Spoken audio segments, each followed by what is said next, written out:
BEd BSc part third online classes में आपका स्वागत है। आज हम बात करेंगे भारत में लिंगानुपात।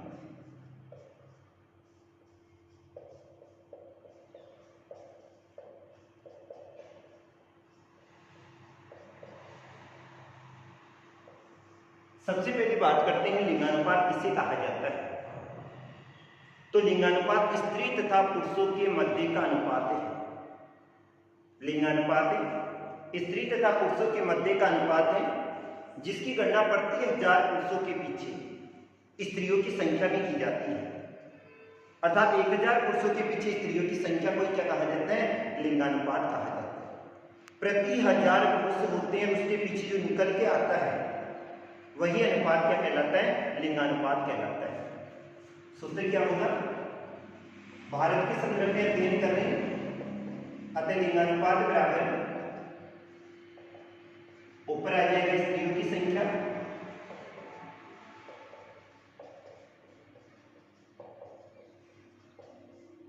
बटे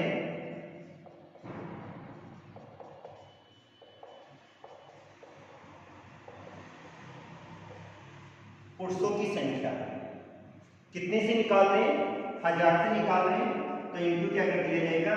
1 रहेगा। तो लिंगानुपात स्त्री तथा पुरुषों के मध्य का अनुपात है, जिसकी गणना प्रति 1000 पुरुषों के पीछे स्त्रियों की संख्या में की जाती है। अर्थात 1000 पुरुषों के पीछे स्त्रियों की संख्या को क्या कहा जाता है? लिंगानुपात कहा जाता है। लिंगानुपात का अध्ययन क्यों किया जाता है? लिंगानुपात सामाजिक सूचक भी है,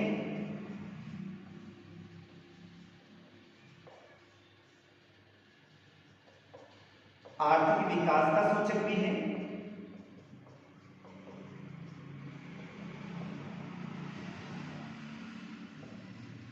इसके द्वारा वैवाहिक संरचना का अध्ययन भी किया जाता है और व्यवसायिक संरचना का अध्ययन भी किया जाता है। सामाजिक सूचक है, अर्थात जिस क्षेत्र में लिंगानुपात उच्च पाया जाता है वहां पर समाज में महिलाओं को उच्च स्थान प्राप्त होता है। अर्थात महिलाओं की स्थिति क्या पाई जाती है? अनुकूल पाई जाती है। और जहां पर लिंगानुपात कम पाया जाता है वहां पर महिलाओं की स्थिति कैसी पाई जाती है? प्रतिकूल पाई जाती है। तो लिंगानुपात किसका सूचक होता है? सामाजिक विकास का सूचक होता है। लिंगानुपात उच्च होगा, इसका मतलब महिलाओं की स्थिति कैसी होगी? उच्च होगी, अनुकूल स्थिति होगी।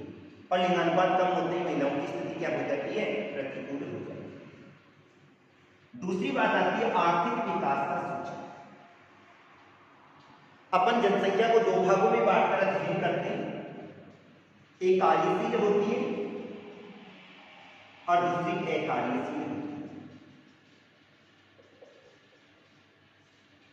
महिलाओं का अध्ययन करें तो महिलाओं को इस ग्रुप में रखा जाता है, क्योंकि ये आर्थिक रूप से किस पे आश्रित होती है? पुरुषों पे आश्रित होती है।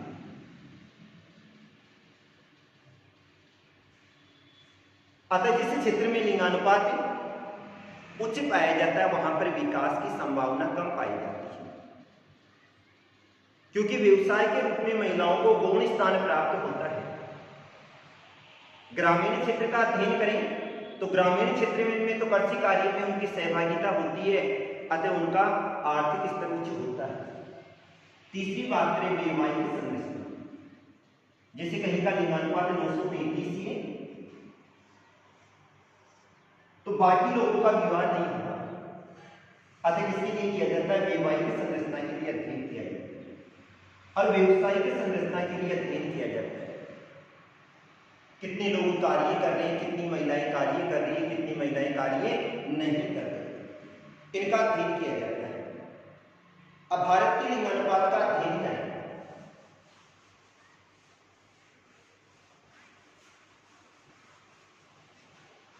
तो वर्ष 2011 के अनुसार भारत का लिंगानुपात 943 है। वर्ष 2011 का अध्ययन करें तो यानी भारत का लिंगानुपात कितना है? 943 है। 1000 पुरुषों में ये वाली संख्या है। अब अपन अध्ययन करें, पुरुषों की संख्या का अध्ययन करें और महिलाओं की संख्या का अध्ययन करें।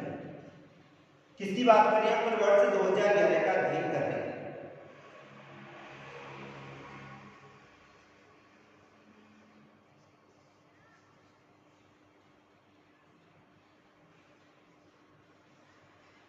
और महिलाओं का अध्ययन करें।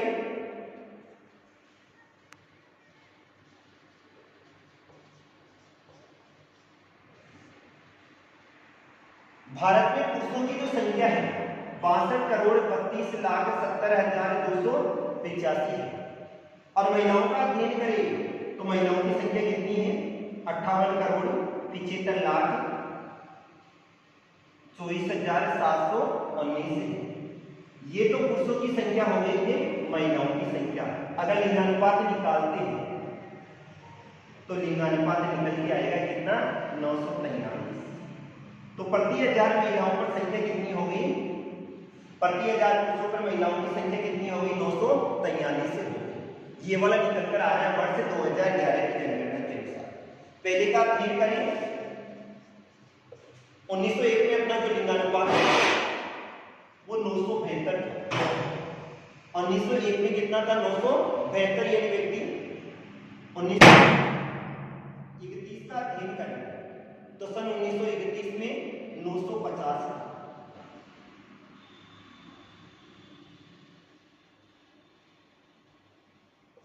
1981 में 934 से हो गया। 1993 का अध्ययन करें तो 927 से हो गया। वर्ष 2001 का अध्ययन करें तो वर्ष 2001 में 933 से हो गया और वर्ष 2011 का अध्ययन करें तो बढ़ के 943 से हो गया। अब अपन इसमें लिंगानुपात का अध्ययन कर रहे हैं।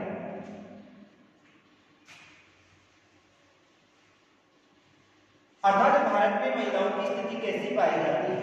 तो 901 का जो लिंगानुपात है वो कितना है? 973। अर्थात लिंगानुपात क्या है? उच्च लिंगानुपात है।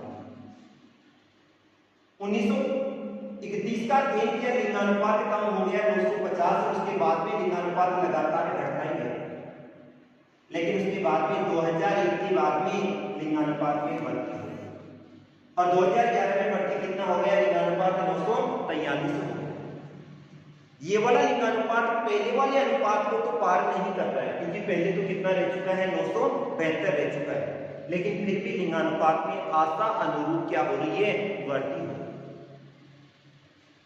इसका मुख्य जो कारण है, सबसे पहली बात आती है सरकारी योजना। सरकारी योजनाओं में महिलाओं की भागीदारी।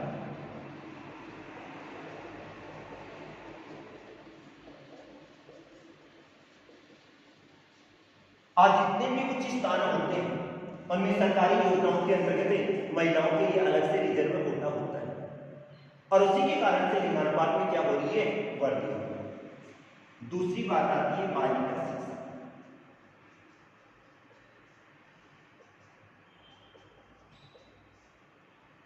बालिका शिक्षा के कारण से लिंगानुपात में लगातार क्या हो रही है? वृद्धि हो रही है। तीसरी बात आती है स्वास्थ्य संबंधी सुविधाएं।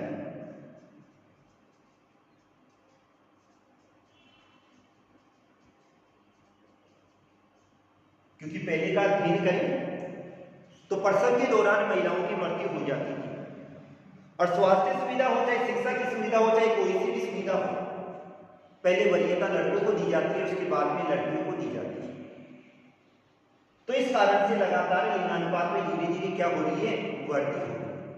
अब अपन बात करते हैं भारत में सर्वाधिक लिंगानुपात किसका है? तो भारत में सर्वाधिक लिंगानुपात वाला जो राज्य है वो कौन सा है? केरल है। और केरल का लिंगानुपात कितना है? 1084, जो कि राष्ट्रीय औसत से काफी अधिक है। राष्ट्रीय औसत कितना हो गया? 943 हो गया, इससे भी क्या है? अधिक है। तो केरल में लिंगानुपात सबसे अधिक पाया जाता है क्योंकि वहां पे साक्षरता दर भी उच्च पाई जाती है। और सबसे कम वाला अध्ययन करें तो सबसे कम लिंगानुपात वाला जो राज्य है वो हरियाणा है और वो कितना है? 877। तो भारत में सर्वाधिक लिंगानुपात वाला राज्य तो कौन सा हो गया? केरल हो गया, जिसका लिंगानुपात कितना हो गया? 1084 हो गया। और भारत में सबसे कम लिंगानुपात वाला राज्य कौन सा हो गया? हरियाणा हो गया। कितना हो गया? 877। इन क्षेत्रों का अध्ययन करें तो हरियाणा में लिंगानुपात काफी कम पाया जाता है और सन 1901 के बाद से लगातार लिंगानुपात में कमी आ रही है। इस लिंगानुपात में जो कमी है उसके मुख्य कारण कौन कौन से हैं?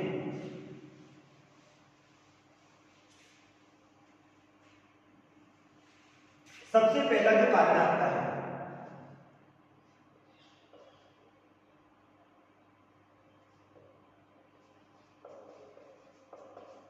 लड़कियों की अपेक्षा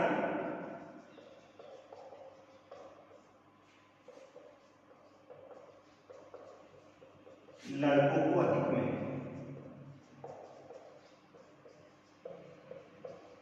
भारत का अध्ययन करें तो भारत में पितृसत्तात्मक समाज पाया जाता है। परिवार का जो वारिस माना जाता है वो किसको माना जाता है? लड़के को माना जाता है। भारत में पितृसत्तात्मक समाज पाया जाता है और पितृसत्तात्मक समाज होने के कारण से लड़के को परिवार का वारिस माना जाता है। और जब लड़के को परिवार का वारिस माना जाता है तो उसके कारण से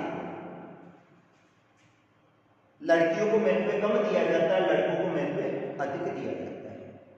चाहे स्वास्थ्य संबंधी सुविधा हो, चाहे शिक्षा संबंधी सुविधा हो, चाहे उनका आर्थिक विकास हो, वो सबसे पहले किसका होगा? लड़कों का होगा। बाद में गौण स्थान किसको प्राप्त होता है? लड़कियों को प्राप्त होता है। दूसरी बात आती है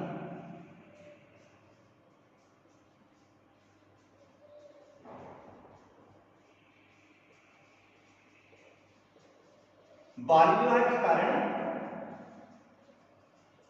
प्रसव के दौरान मृत्यु।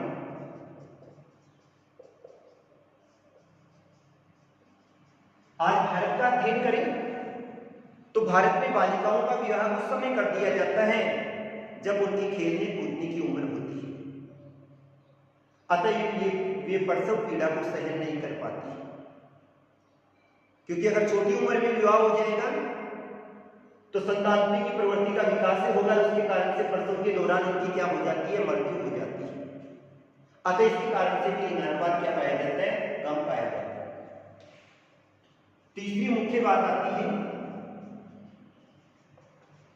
स्त्रियों की आर्थिक प्रातंत्रता। आर्थिक रूप से अध्ययन करें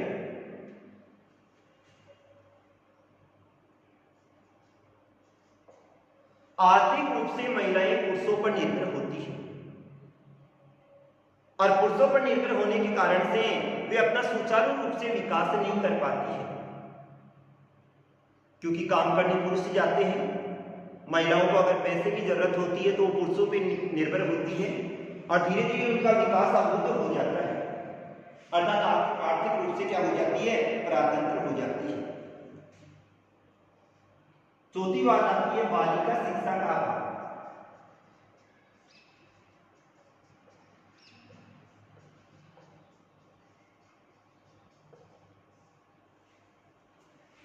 जिन राज्यों में साक्षरता दर उच्च पाई जाती है वहां पर लिंगानुपात की दर भी क्या पाई जाती है? उच्च पाई जाती है।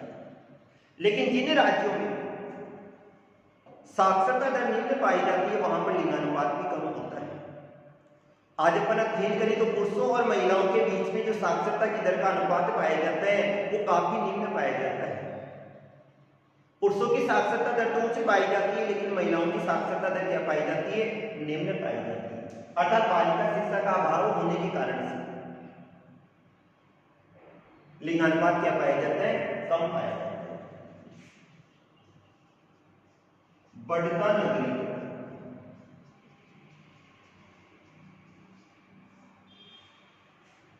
वैसे तो नगरीय क्षेत्रों में उच्च शिक्षा पाई जाती है, लेकिन फिर भी अधिकांश वहां पे जो लोग प्रवास करते हैं वो कौन से होते हैं? ग्रामीण क्षेत्र के लोग होते हैं। और ग्रामीण क्षेत्रों के लोग अधिकांश श्रम प्रधान कार्य करते हैं, अतः उनकी प्रति व्यक्ति आय क्या होती है? निम्न होती है। और उन लोगों की प्रति व्यक्ति आय निम्न होने के कारण से वे अपने बालकों को या बालिकाओं को उच्च अध्ययन नहीं दिलवा पाते। अतः इसके कारण से भी लिंगानुपात में क्या आ जाती है, कमी आ जाती है। रूढ़िवादी समाज आज भी अपने समाज में ये वाली प्रथा सबसे अधिक पाई जाती है। पगड़ी का दस्तूर करना हो तो भी किसका होता है, पुरुषों का होता है। अधिकांश जितने भी सामाजिक कार्य होते हैं उनके लिए पुरुष की आवश्यकता होती है। ये माना जाता है आगे वाला जो वंश जब भी चलेगा जब पुरुष से होगा। अतः बालिकाओं को या तो कन्या भ्रूण हत्या हो जाती है, उस समय मार दिया जाता है, कुछ की प्रसव के दौरान मृत्यु हो जाती है, कुछ दहेज प्रथा के द्वारा प्रताड़ित हो जाती है और लास्ट में अपना लिंगानुपात क्या आ जाता है, कमी आ जाता है। तो इन सब कारणों के कारण से भारत में आज भी लिंगानुपात क्या पाया जाता है, कम पाया जाता है। अब अपन अध्ययन करते हैं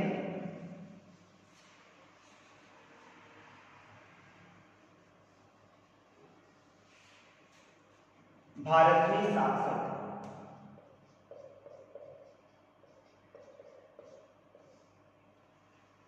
साक्षरता के द्वारा किसी भी देश के आर्थिक विकास के स्तर को मापा जाता है और जो मानव विकास सूचकांक है उसमें 3 सूचकांकों को लिया जाता है। वे 3 सूचकांक कौन कौन से हैं? एक तो प्रति व्यक्ति आय, तो प्रति व्यक्ति आय को लिया जाता है, दूसरा साक्षरता को लिया जाता है और तीसरा उसकी जीवन प्रत्याशा को लिया जाता है, कितने साल तक व्यक्ति जीवेगा। तो अपन बात करें साक्षरता किसे कहा जाता है, तो 7 वर्ष या 7 वर्ष से अधिक आयु का वह बालक जो अपनी भाषा में या किसी भी भाषा में पढ़ना लिखना जानता है तथा जिसे अंक गणितीय ज्ञान होता है। 7 वर्ष या 7 वर्ष से अधिक आयु का वह बालक जो अपनी भाषा में या किसी भी भाषा में पढ़ना लिखना जानता हो तथा जिसे अंक गणितीय ज्ञान होता है, क्या कहलाता है, साक्षर कहलाता है। और साक्षर के अनुपात को क्या कहा जाता है, साक्षरता कहा जाता है। 7 वर्ष या 7 वर्ष से अधिक आयु का वह बालक जो किसी भी भाषा में या अपनी भाषा में पढ़ना लिखना जानता हो तथा जिसे अंक गणितीय ज्ञान होता हो, क्या कहलाता है, साक्षर कहलाता है। साक्षरता के द्वारा देश की अर्थव्यवस्था का निर्धारण होता है।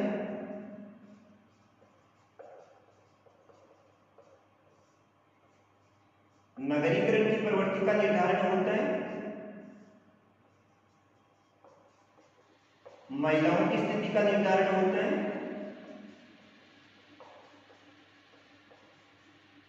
जातीय संरचना का निर्धारण होता है।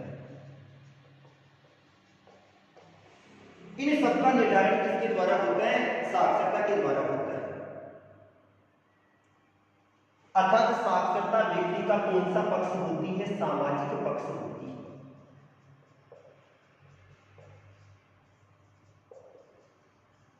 अगर कोई भी व्यक्ति साक्षर होता है तो समाज में उसको अलग ही स्थान प्राप्त होता है, किसकी अपेक्षा, असाक्षर व्यक्ति या निरक्षर व्यक्ति की अपेक्षा। अर्थव्यवस्था में साक्षरता अगर जिस देश की उच्च होती है, अर्थव्यवस्था में उसका योगदान उच्च होता है, उसका तकनीकी ज्ञान भी अधिक होता है।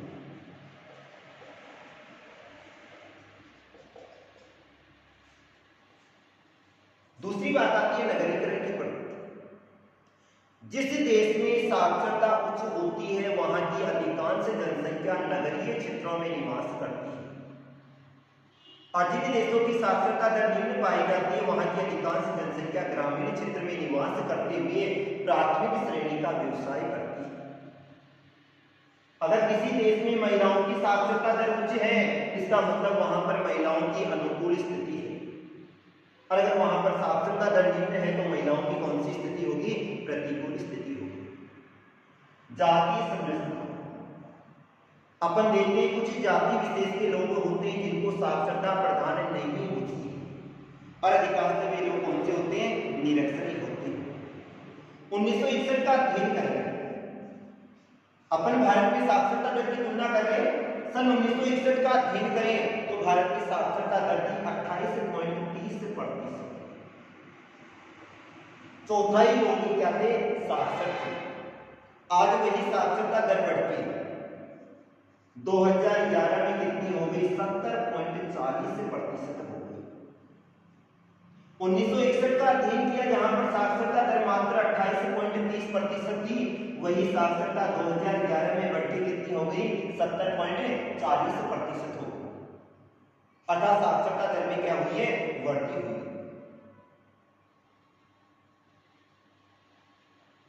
इसमें भी अध्ययन करें तो वर्ष 2011 में पुरुष साक्षरता जहां पे कितनी थी? 92.14% और महिला साक्षरता केवल 65.66% थी। अर्थात पुरुषों की साक्षरता अधिक पाई जाती है, महिलाओं की साक्षरता क्या पाई जाती है? निम्न पाई जाती है। साक्षरता में जो वृद्धि के मुख्य कारण है वो सबसे पहला आता है विद्यालयों का विकास।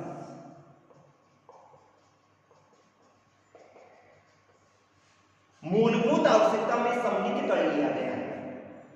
वर्तमान में साक्षरता को किसमें सम्मिलित किया जाता है? मूलभूत आवश्यकता में सम्मिलित किया जाता है। अतः वर्तमान में किसका विकास हो रहा है? विद्यालयों का विकास हो रहा है। और विद्यालयों का विकास होने के कारण से सरकार 5वीं 8वीं तक की शिक्षा मुफ्त देती है, किताबें भी उपलब्ध करवाती है और पोशाक भी उपलब्ध करवाती है, ताकि मनुष्य या बालक या बालिकाओं का शारीरिक और मानसिक दोनों प्रकार का विकास हो सके।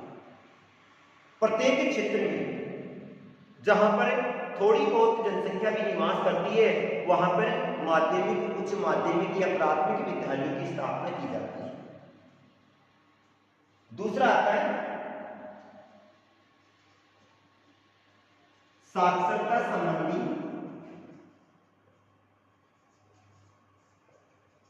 सरकारी नीति। और तीसरा आता है जनजागरूकता। इन तीनों के द्वारा भारत की साक्षरता में क्या हो रही है? वृद्धि हो रही है। सरकारी साक्षरता से संबंधित सरकार नीतियां बना रही है और उनके द्वारा प्रत्येक ग्रामीण क्षेत्र हो चाहे शहरी क्षेत्र हो, 7 वर्ष के बालक का विद्यालय में नामांकन होना अति आवश्यक है। और इसके कारण से लगातार साक्षरता की दर में क्या होती जा रही है? वृद्धि होती जा रही है। साक्षरता के आधार पर 3 भागों में बांटा जाता है। सर्वाधिक साक्षरता दर का अध्ययन करें।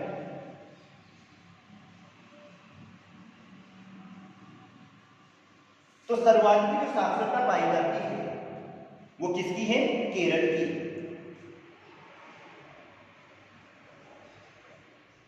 केरल की जो साक्षरता है वो कितनी है? 93.91% है। तो सर्वाधिक साक्षरता दर वाला राज्य कौन सा हो गया? केरल हो गया, 93.91% हो गई। इसके अलावा केंद्र शासित प्रदेशों में अध्ययन करें तो लक्षद्वीप की साक्षरता दर कितनी है? 92.22%। ये दोनों के दोनों इस श्रेणी में आते हैं। इसके बाद में मिजोरम आ जाता है,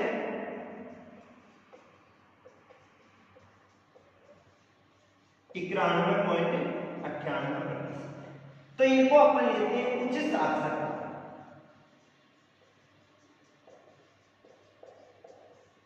किसमें लिया जाता है? उच्च साक्षरता। सर्वाधिक केरल की 93.91% आ गई।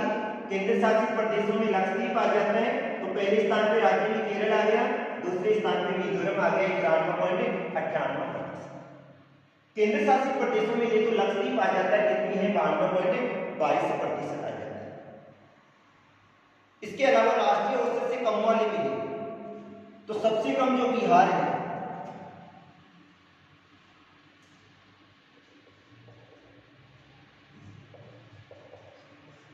बिहार की सबसे कम पाई जाती है और कितनी है?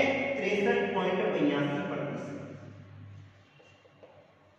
बिहार की साक्षरता दर कितनी है? 63.82% है। जम्मू कश्मीर की आ जाती है 68. इसकी जम्मू कश्मीर 68.76%। तो ये वाली किसमें आ जाती है? निम्न साक्षरता में आ जाती है।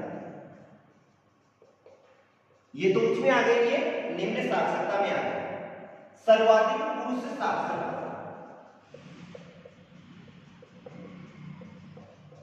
पुरुष साक्षरता का अध्ययन करें तो ये भी किसकी है, केरल की। और ये वाली केरल की कितनी है, 96.10%। सर्वाधिक पुरुष साक्षरता वाला राज्य कौन सा हो गया, केरल हो गया। सर्वाधिक महिला साक्षरता,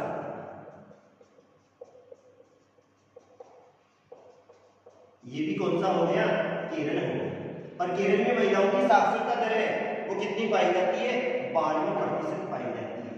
अर्थात ये दोनों मिला के राष्ट्रीय औसत कितना हो जाता है, 93.91% केरल का लिंगानुपात साक्षरता दर आता है। सबसे कम पुरुष साक्षरता,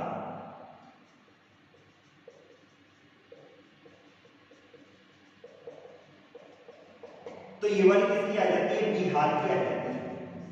और बिहार की पुरुष साक्षरता का अध्ययन करें तो 73.5% है। कितनी है, 73.5%। इसके बाद में अरुणाचल प्रदेश आ जाता है।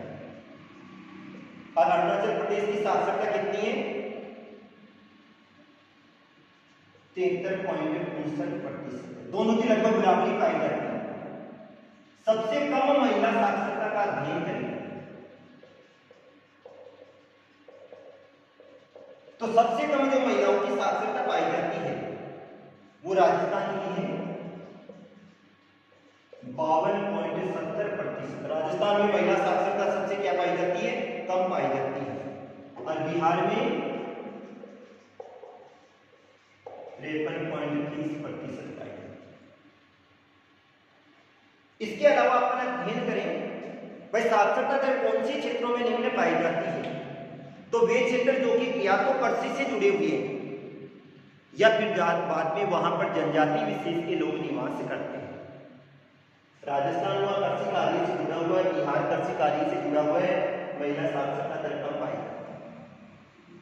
केरल के अधिकांश लोग द्वितीय, तृतीय और चतुर्थ श्रेणी का कार्य करते हैं, साक्षरता दर क्या पाई जाती है, उच्च पाई जाती है। तो ये थी अपनी साक्षरता। आज के लिए इतना ही, थैंक यू।